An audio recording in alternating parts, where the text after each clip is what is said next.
안녕하세요. 사연을 부탁해입니다. 오늘의 사연을 소개하겠습니다. 어느 날 고모가 집에 찾아왔습니다.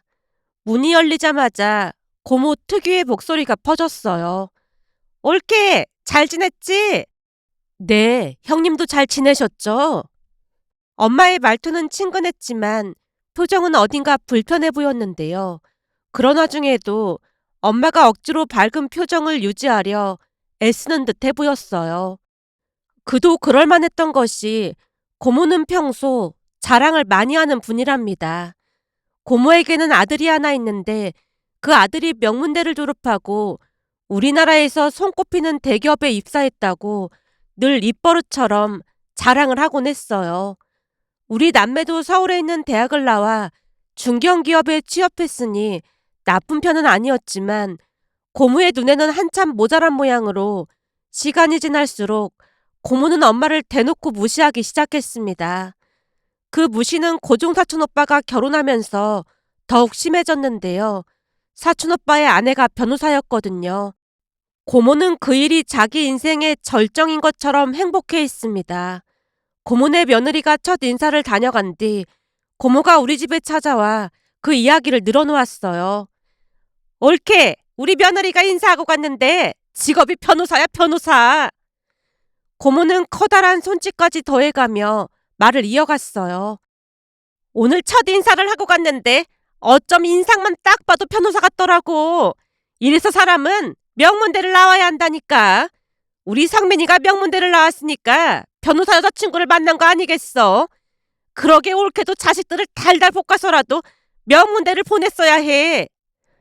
엄마가 어색한 미소를 띠며 조심스럽게 대꾸했습니다. 둘 다 밥벌이 하면서 잘 살고 있잖아요. 물론 명문대에 가면 좋겠지만 최선을 다했으면 된 거 아니겠어요? 우리 애들 둘 다 워낙 착해서 저는 그걸로 만족해요. 고모의 표정이 순식간에 굳어졌고 한심하다는 기색이 역력했어요.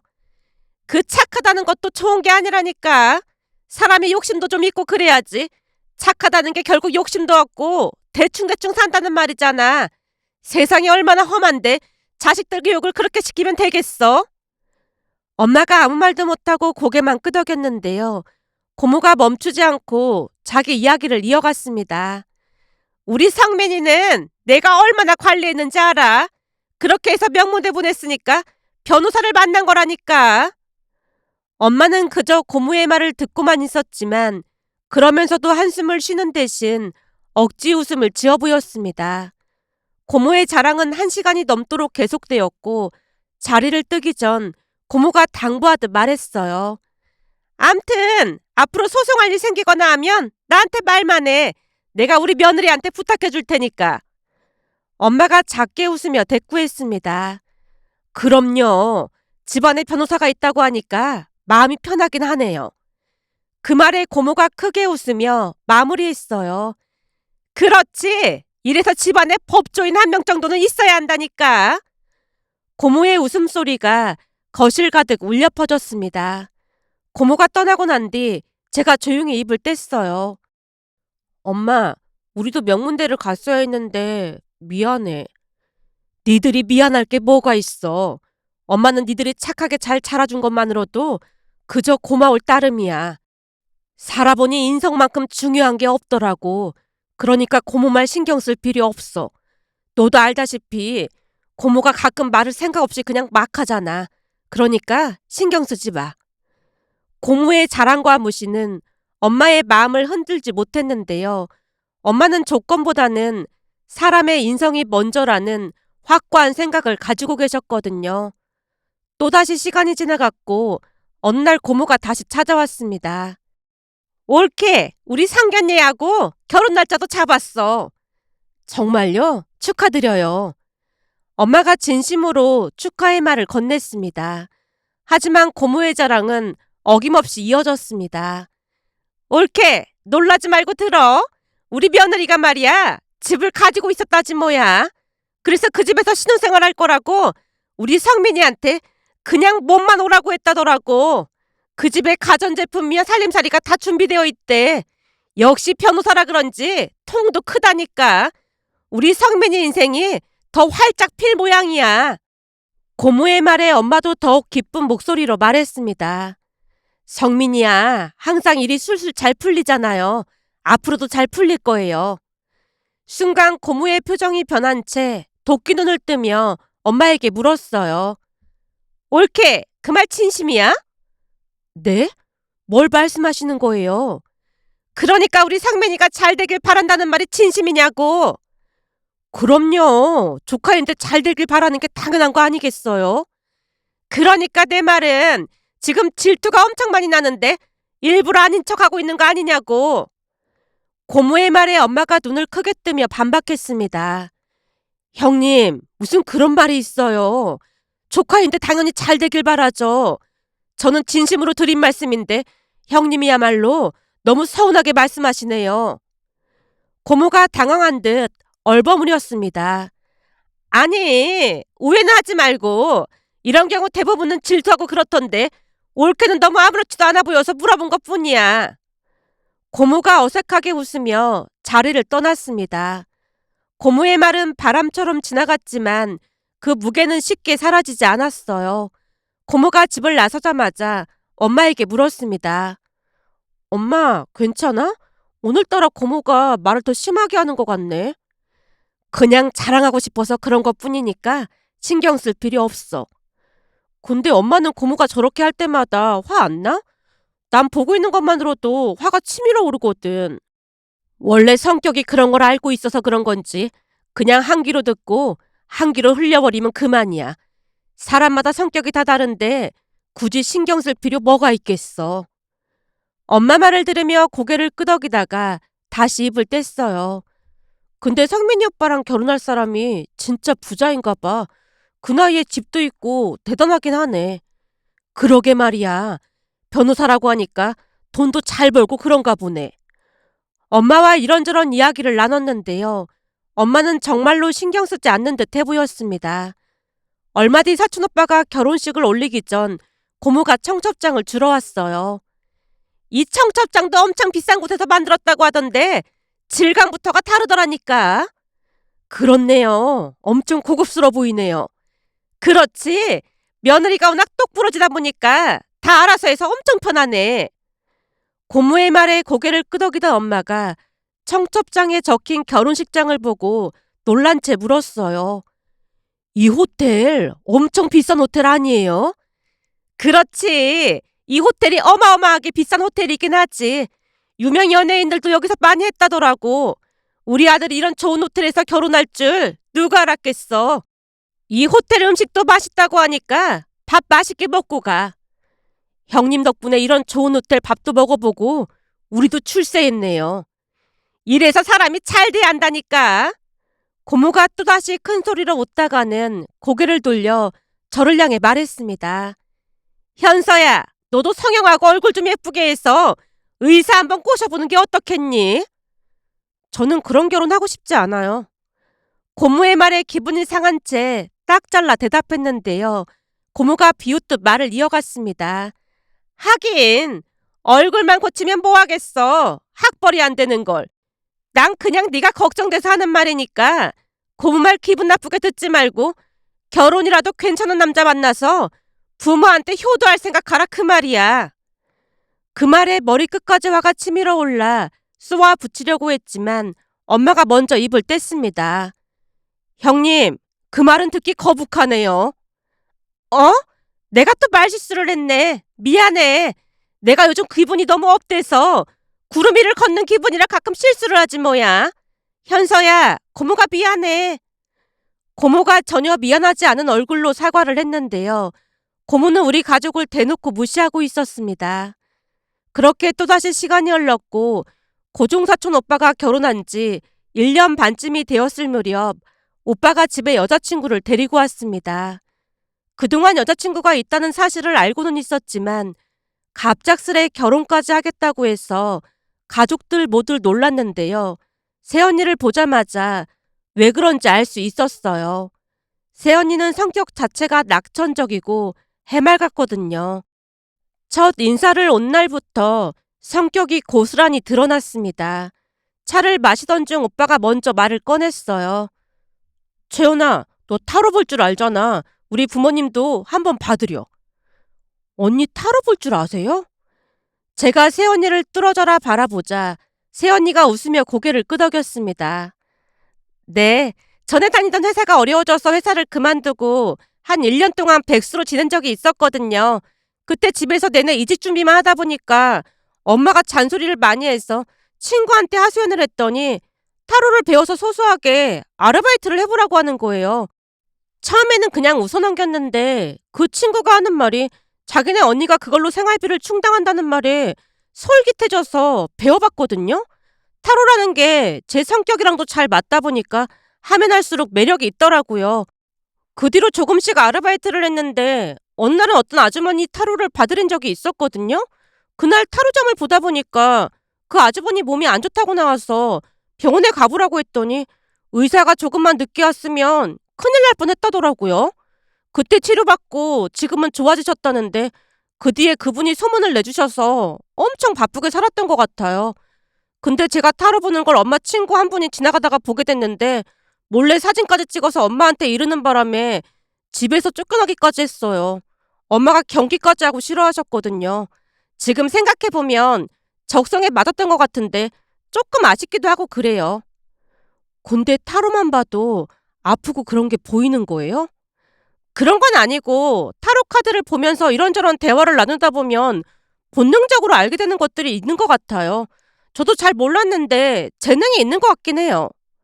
진짜 신기하네요. 제가 눈을 반짝이며 새언니를 바라보다가 조심스레 물었습니다.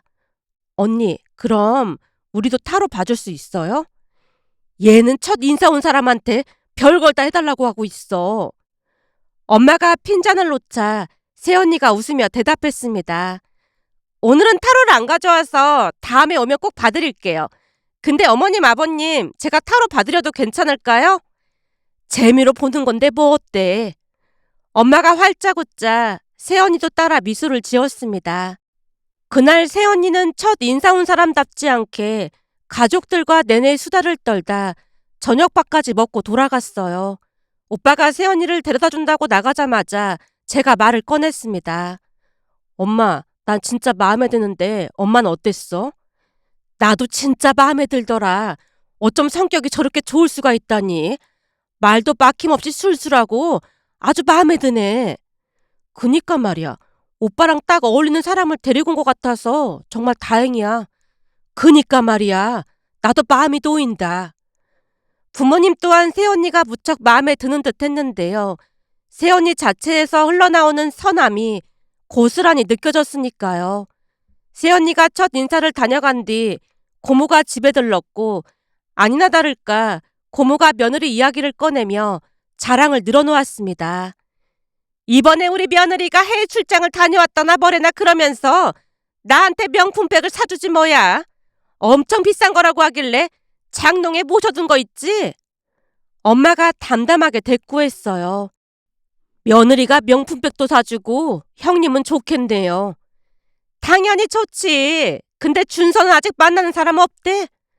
엄마가 빙긋 웃으며 대답했습니다. 그렇잖아도 며칠 전에 여자친구를 데리고 왔더라고요. 준서가 여자친구를 데려왔어? 그게 정말이야? 네, 아주 착한 아이를 데리고 왔더라고요. 엄마 입가에 미소가 머물러 있자 고모가 단도직입적으로 물었습니다. 대학은 어디 나왔다고 하는데? 대학은 지방에 있는 대학을 나온 모양이에요. 뭐? 지방에 있는 대학? 그럼 뭐 거점 국립대학 그런 곳을 나온 건가? 엄마가 가볍게 고개를 저었습니다. 아니요. 그런 건 아닌 것 같아요. 뭐? 거점 국립대도 아니면 그냥 지잡대를 나왔다는 말인 거야? 순간 엄마의 표정이 굳어졌지만 차분하게 대답했어요. 형님, 굳이 지잡대라는 말을 쓸 필요는 없잖아요. 하지만 고모가 눈치 없이 말을 이어갔습니다. 지잡대니까 지잡대라고 한 건데 그게 뭐 잘못했다고 그래? 옳게. 그래도 준서는 서울에 있는 대학을 나왔는데 지잡대는 좀 아니지 않아? 설마 결혼시킬 생각은 아닌 거지? 엄마가 고모를 빤히 바라보며 조용히 입을 열었어요. 그게 무슨 말씀이세요? 고모가 한심하다는 듯 고개를 저으며 말을 이어갔습니다. 옳게, 그럼 설마 준서를 지잡대 출신이랑 결혼을 시키겠다는 거야? 엄마가 한숨을 내쉬며 단호하게 말했어요. 형님, 저는 학벌보다 사람 인성이 더 중요하다고 생각해요. 그 말에 고모가 콧방귀를 뀌며 대꾸했습니다. 옳게가 이러니까 애들이 다들 그렇고 그런 대학을 나와서 결혼 상대도 지잡대 출신을 데리고 오지. 이럴 때는 머리 싸매고 드러누워서라도 결혼 반대해야 해. 내가 주변에 괜찮은 혼처자리 찾아볼 테니까 준서는 그 지잡대 출신이랑 당장 헤어지라고 해. 엄마가 미간을 찌푸리며 단호하게 말했습니다.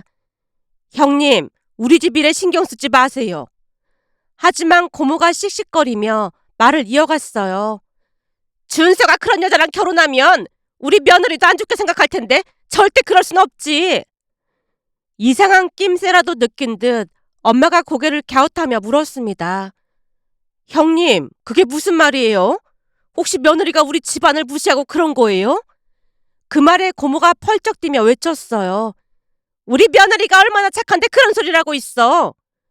형님이 지금 말하는 뉘앙스가 그렇잖아요. 그거야 준서가 걱정돼서 하는 말이지. 아무튼 난 이 결혼 반대하니까 준서한테 당장 헤어지라고 해. 고모가 씩씩거리며 집을 나섰는데요. 그 모습을 보며 제가 어이없다는 듯 입을 뗐습니다. 오빠 결혼을 고모가 왜 반대한다 만다 그런 소리를 하는 건지 모르겠어. 그동안도 이상하다는 건 알고 있었지만 고모 진짜 이상하네. 엄마가 길게 한숨을 쉬며 대답했어요. 그러게 말이다. 부모인 우리도 가만히 있는데 왜 저러는 건지 모르겠다. 엄마, 설마 고모 말 신경 쓰고 그런 건 아닌 거지? 엄마가 피곤한 얼굴로 말했어요.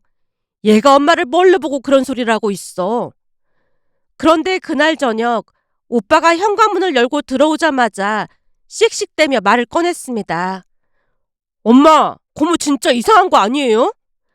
갑작스런 오빠의 격앙된 목소리에 엄마가 놀라며 물었어요.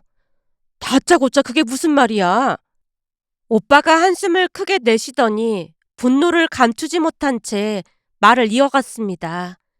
오늘 채원이랑 밥 먹고 있는데 고모가 전화해서 다짜고짜 지잡대 출신이랑 헤어지라고 하는 거예요. 지금 이게 말이 된다고 생각하세요? 엄마가 놀란 얼굴로 오빠를 바라봤는데요. 입을 다물지 못한 채 한참 있다가 걱정스런 표정으로 물었어요. 혹시 채연이가 들은 건 아니겠지? 고모가 하도 소리치길래 밖에 나가서 전화 받았죠. 근데 고모 진짜 너무 예의 없는 거 아니에요? 너무 편협한 생각을 하는 것 같아서 한심하기까지 하더라고요. 설마 엄마 아버지도 그런 생각이신 건 아닌 거죠? 엄마가 잠시 말문이 막힌 듯 침묵하다가 이내 단호한 목소리로 대답했습니다. 고모가 원래 그런 걸 잘 따지잖아. 우리는 채연이가 아주 마음에 드니까 고모 말은 신경 쓸 필요 없어. 아빠한테 말해서 다시는 그런 말 못하게 할게. 엄마의 말을 듣고 나서야 진정이 된 듯 오빠가 방으로 들어갔어요. 그 모습이 어찌나 지쳐 보이던지 엄마도 미간을 잔뜩 찌푸렸습니다. 사실 고모가 학벌이나 배경 같은 걸 중요시한다는 건 알고 있었지만 그렇게까지 노골적으로 사람을 판단할 줄은 몰랐기에 엄마도 한숨을 내쉬며 고모의 편협한 태도에 대해 다시금 깊이 생각에 잠겨 있었어요. 그날 엄마가 아빠에게 모든 이야기를 전하며 걱정스런 마음을 털어놓았습니다. 아빠도 고모의 성격을 잘 아는지라 한숨을 내쉬며 말했어요. 다시는 그런 말 못하게 내가 단단히 얘기해 놓을게. 우리 준서가 선택한 사람인데 우리가 존중하지 않으면 누가 존중하겠어. 거기다 나도 채연이가 아주 마음에 들었거든. 엄마가 고개를 끄덕이며 안도하는 듯 했습니다. 그렇게 새언니가 인사를 하고 간 뒤 2주 정도가 지났는데요. 어느 날 엄마가 다시 새언니를 초대해 정성껏 밥을 차려주셨어요. 아마도 전에 고모의 전화를 새언니가 엿듣지 않았을까 노심초사하는 모습이었거든요. 하지만 다행이라면 다행이었던 것이 새언니는 전혀 아무렇지도 않아 보였습니다. 그날 식사를 한 뒤 새언니가 재미삼아 타로점을 봐주겠다고 나섰고 아빠의 타로를 보던 새언니가 환하게 웃으며 말했어요. 아버님, 곧 좋은 곳으로 스카웃 되실 것 같은데요? 그게 정말이야? 네, 곧 좋은 소식이 있다고 나와요. 새언니의 말에 아빠가 믿을 수 없다는 표정을 지었지만 잠시 망설이다가 입을 뗐습니다. 사실은 스카웃 제의가 들어와서 면접까지 보고 왔거든. 근데 아무한테도 얘기 안 했는데 참 신기하네. 진짜로 스카웃 제의가 들어왔단 말이야? 지금 회사는 야근도 많고 하다 보니까 고민하다가 면접 보고 왔거든. 근데 그게 나온다는 게 참 신기하네. 가족 중 누구도 몰랐던 사실을 새언니가 알아냈기에 가족들 모두 놀랄 수밖에 없었습니다.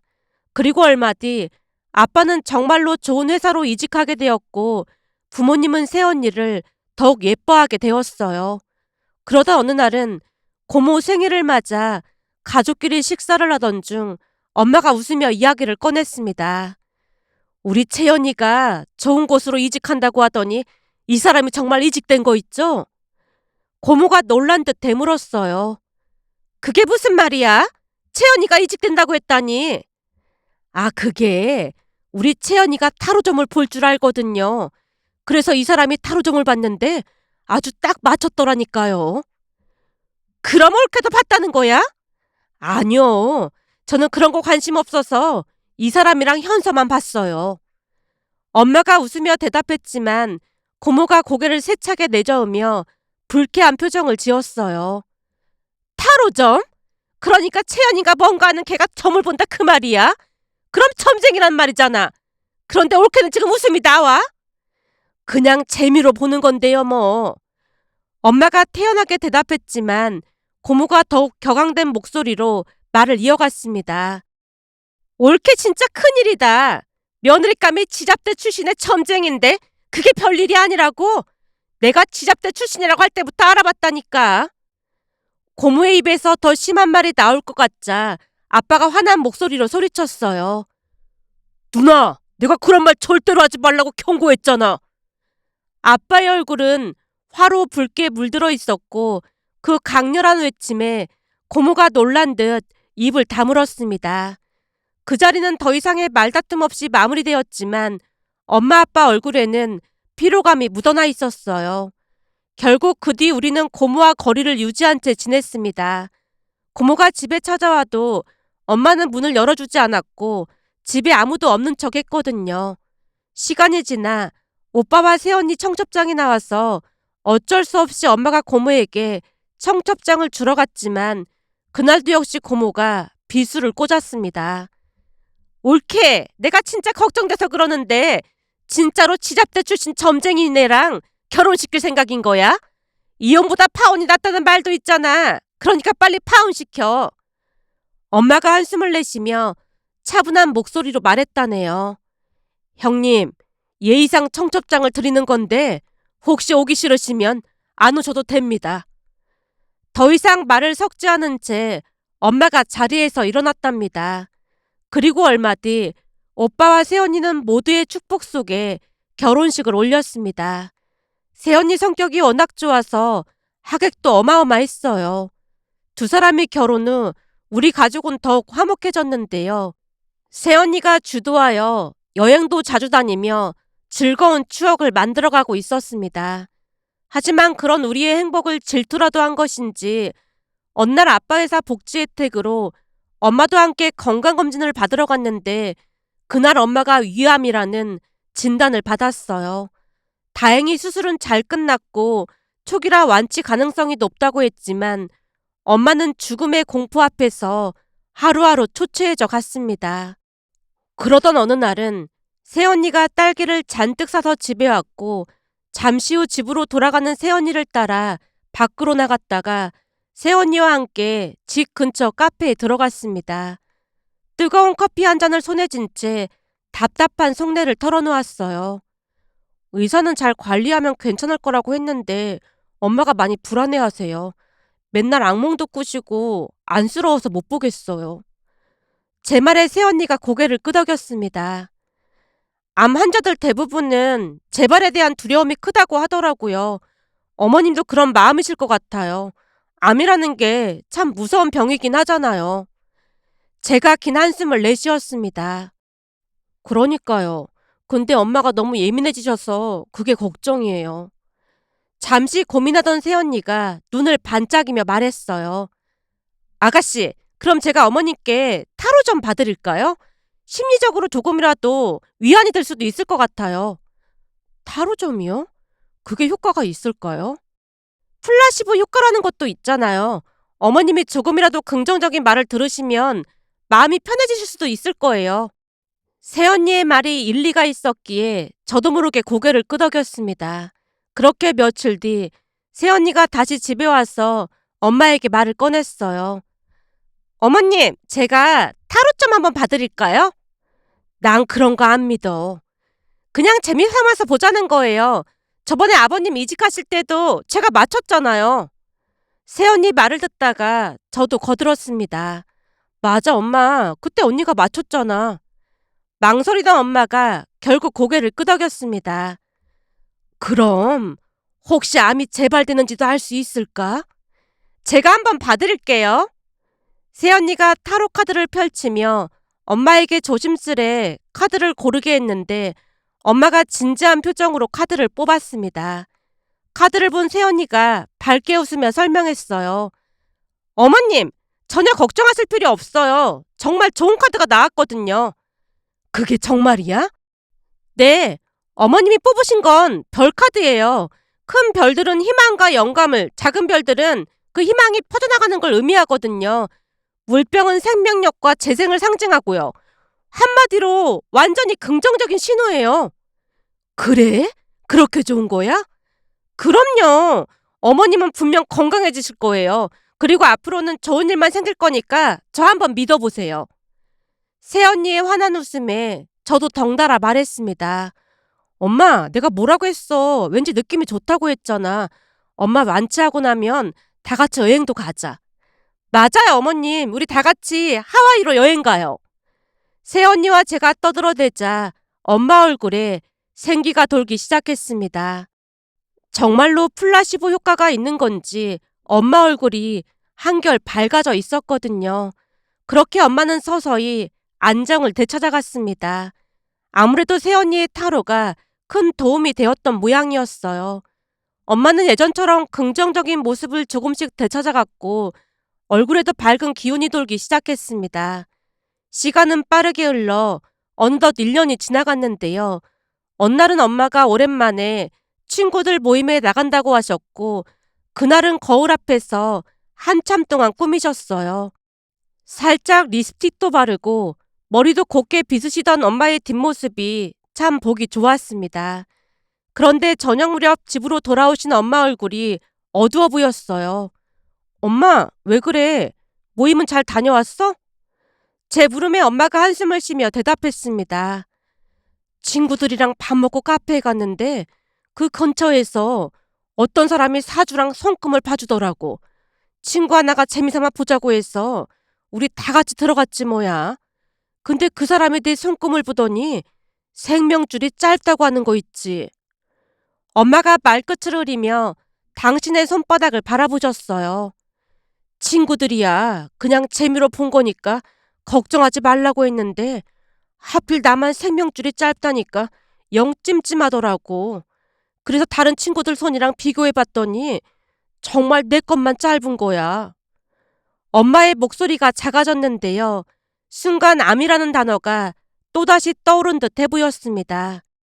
아무리 걱정하지 말라고 위로해도 엄마의 얼굴은 이미 불안과 걱정으로 짓눌린 상태였어요. 결국 다시 새언니와 상의하게 되었습니다. 며칠 뒤 새언니가 엄마를 모시고 어딘가를 다녀왔는데요. 집에 들어오자마자 엄마가 환한 얼굴로 손바닥을 펴보이며 말했어요. 여기 봐봐. 내 생명줄이 이렇게나 길어졌지 뭐니. 제가 깜짝 놀라 엄마의 손을 들여다보며 물었습니다. 엄마, 여기 문신한 거야? 엄마가 웃으며 고개를 끄덕였어요. 맞아. 원래는 손바닥에는 잘 안 해준다고 했는데 며느리가 특별히 부탁했다면서 해주더라니까. 근데 말이야, 이걸 보고 있으면 왠지 안심이 되지 뭐니. 순간 새언니의 기지에 감탄했는데요. 생명줄을 문신으로 이어붙일 줄은 꿈에도 생각지 못했거든요. 그 이후로도 종종 손바닥을 보며 흐뭇해하셨습니다. 어느 날은 엄마가 손바닥에 새겨진 긴 선을 가만히 바라보다가 말했어요. 내가 자식 복이 참 많은 것 같아. 아들딸도 착한데 며느리까지 이렇게 착한 며느리가 들어왔잖니. 세상에 시어머니를 이렇게까지 챙겨주는 며느리가 어디 있겠니? 엄마의 눈길이 문신 위에서 멈췄는데요.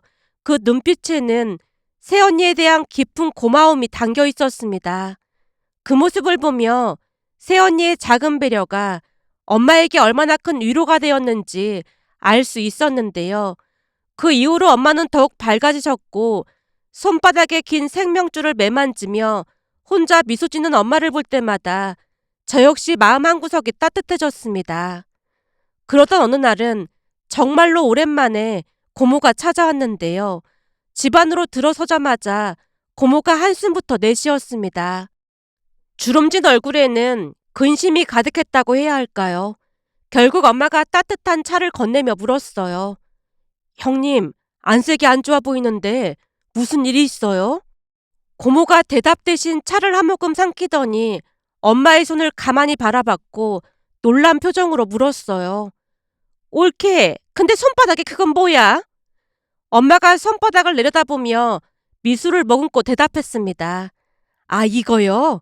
글쎄 제가 생명줄이 짧다고 푸념을 했더니 우리 며느리가 데리고 가서 문신을 해준 거 있죠? 고모가 눈을 동그랗게 뜨고 물었습니다.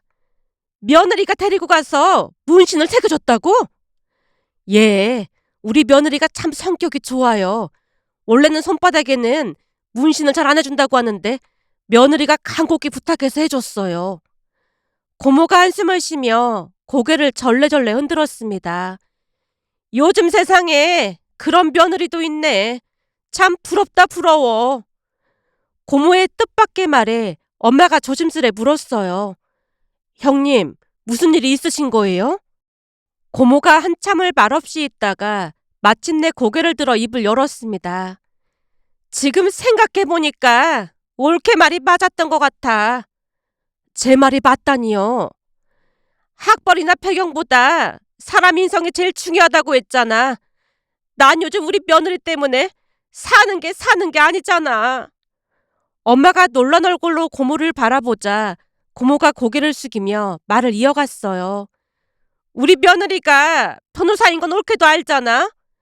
그렇죠. 잘 나가는 변호사잖아요. 근데 사실은 이혼 전문 변호사야. 고모의 말에 엄마가 어리둥절한 표정을 지었습니다. 요즘 이혼 전문 변호사들 엄청 잘 나간다고 하던데 좋은 거 아니에요? 좋다고? 우리 성민이가 조금만 연락이 안 돼도 누구랑 있냐면서 닥달하는 건 아무것도 아니고 업무상 여자를 만나도 바람을 피웠다면서 몰아붙인다니까. 거기다 우리가 조금이라도 신경 거슬리게 하면 녹음까지 하고 당장 이혼한다고 협박을 일삼는 바람에 삐쩍삐쩍 말라가고 있어. 심지어 그 집이 자기 집이라면서 성민이를 내쫓은 게 한두 번이 아니야. 엄마가 깜짝 놀라 물었습니다. 성민이를 집에서 내쫓는다고요? 그냥 내쫓는 정도면 내가 말을 안 하지. 사람까지 불러서 성민이 짐을 싸서 우리 집으로 보낸다니까. 그걸 보고 어찌나 놀랐던지 심장이 마구마구 뛰어서 심장병 걸릴 지경이야. 고모의 한숨은 점점 깊어졌습니다. 그런 게 한두 번이 아니라니까. 한 달에 몇 번씩 그러니까 처음에는 성민이만 가서 빌다가 이제는 나도 같이 가서 빌어야 겨우 용서를 해준다니까. 며칠 전에는 참다 둘이 알아서 하라고 큰 소리를 쳤더니 이혼 소송을 한다고 난리를 치고 있고 말이야. 고모가 말을 잇지 못한 채 손으로 얼굴을 가렸고 엄마가 조심스레 물었어요. 형님, 괜찮으신 거예요? 난 하루하루 이렇게 불안하게 사느니 그냥 이번 참에 이혼했으면 좋겠어. 처음에는 변호사라 좋아 보였는데 이제는 아주 끔찍하다니까. 결국 눈물까지 훔치던 고모가 말을 이어갔습니다. 생각해보면 옳게 내 며느리 같은 사람이 훨씬 좋은 사람인데 내가 미쳤지 뭐야. 그때 인성이 중요하다는 올케말을 무시했던 게 얼마나 후회되는지 몰라. 정말 미안했어. 며느리랑 잘 지내는 올케가 진짜 부러울 뿐이야. 그날 고모는 평소와는 전혀 다른 모습이었는데요. 어깨가 쭉 처진 채 돌아갔거든요. 그날 고모의 뒷모습이 유난히 작아 보였다고 해야 할까요? 하지만 그 이후로도 우리 가족은 새언니를 중심으로 여행도 다니고 소소한 일상 속에서 행복을 찾아갔습니다. 집안의 웃음소리가 끊이질 않았고 늘 따뜻한 분위기였습니다. 조카가 태어난 뒤에는 그 웃음소리가 더 커졌습니다. 그리고 얼마 뒤 저도 좋은 사람을 만나서 결혼을 했습니다. 하지만 우리 가족과는 다르게 고모네는 정반대의 시간을 보내고 있었어요. 고종사촌 오빠가 결국 이혼을 당하면서 그 과정에서 얼마나 큰 고생을 했던지 고모네 가족 얼굴이 말이 아니었습니다. 고모는 스트레스로 인해 치아가 많이 빠져서 더 초췌해 보였고 눈빛에는 지친 기색이 역력해 보였습니다. 며칠 전 고모 건강에 좋지 않다는 소식을 듣고 병문안을 다녀왔는데요. 오랜만에 본 고모의 얼굴은 예전 같지 않았어요. 기운 없이 누워있는 고모 곁에서 고종사촌 오빠와 고모부마저 말없이 앉아있는 모습이 낯설기만 했습니다. 그런 고모네 가족들을 보며 사람은 학력이나 배경보다는 인성이 가장 중요하다는 엄마 말이 떠올라 이렇게 글 남겨봅니다. 오늘의 사연은 여기까지였습니다. 즐겁게 보셨다면 구독, 좋아요 부탁드립니다. 고맙습니다.